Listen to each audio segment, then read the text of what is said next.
Over the last couple of weeks, I've tested 5 different budget analog rapid trigger keyboards to find out which one performs the best. Stick around to see which one you should avoid and which one offers the most bang for your buck. Spoiler alert, one of these didn't pass the test. I tested each keyboard for build quality, performance and accuracy, but before we jump into the results, here's how I tested them. For precision, I used a micrometer to measure the key movement down to 1/1000 of a millimeter, giving us precise data. For performance, I recorded each keyboard with my Sony RX100 at 1000 frames per second to count the exact milliseconds between key press and in-game action. The margin of error is really small, about 1 millisecond. Let's start with a popular choice, the Yunzi G65. I previously reviewed the A75, but today I'm testing its smaller sibling. The G65's build quality is decent for the price. Most of it is plastic, though there is an option for an aluminum case.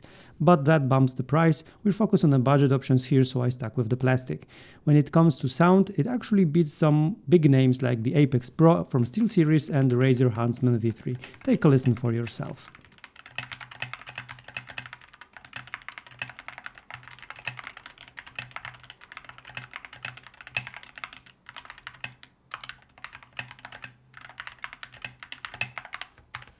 In terms of accuracy, it's good enough. Setting the actuation point to 0.5 mm, it actually activates at 0.6 mm, but honestly you won't notice it during regular use.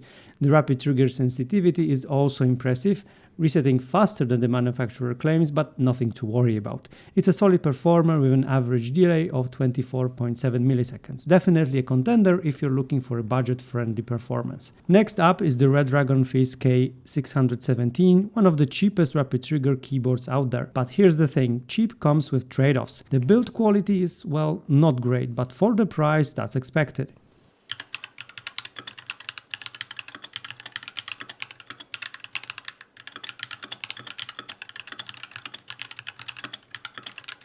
It doesn't sound too bad, but when we get to performance, this keyboard really struggles. It's around 3 times slower than the Wooting, making it one of the slowest keyboards I've ever tested. However, its biggest strength is still the price. If you're on a super tight budget, it's an option, but you'll want to see the other keyboards. Now let's take a look at the Attack Shark K85, which has 8510 keyless layout and even features a knob. Impressive for the price. The build quality is solid for a budget keyboard and the sound isn't bad either. Let's take a listen.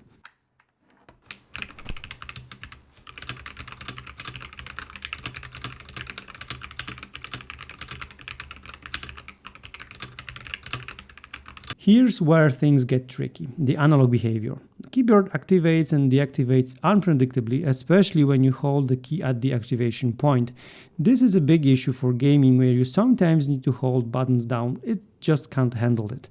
Other than that, accuracy is decent and the delay is solid at 24.2 milliseconds, but that analog glitch is hard to overlook. Now we have the HKG GK61HE, a 61% layout keyboard that's compact and comes in at $60.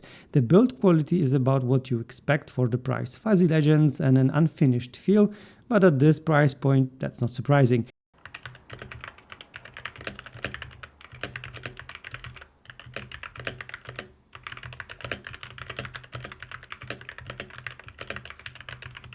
However, when it comes to performance, this keyboard delivers. At lower sensitivity settings, it can act up like the K85, but tweaking the settings solves the problem.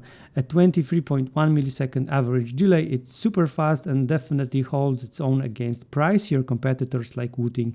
Definitely a strong choice for those looking to save some cash. Lastly, we have the Yunzi RT75, and I have to say, this one's my favorite.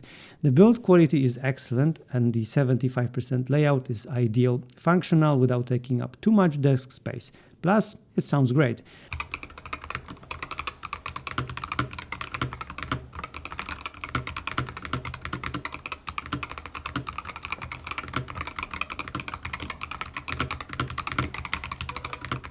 Accuracy is spot on with only a tiny margin of error, and performance-wise it's right up there with the best, clocking in at 24.5 milliseconds. This is definitely the keyboard to beat if you're looking for a well-rounded option on a budget. So out of these 5 keyboards, which one suits your needs best? If you're after budget performance, the Yunzi RT75, the Drunk Deer or the GK61HE are all solid choices, but avoid the Attackshark K85 if you need reliable analog performance. If you found this video helpful, hit that like button and subscribe for more in-depth reviews, and if you're curious about the full reviews of the Red Dragon K670 or Yunzi RT75, check out those videos on my channel.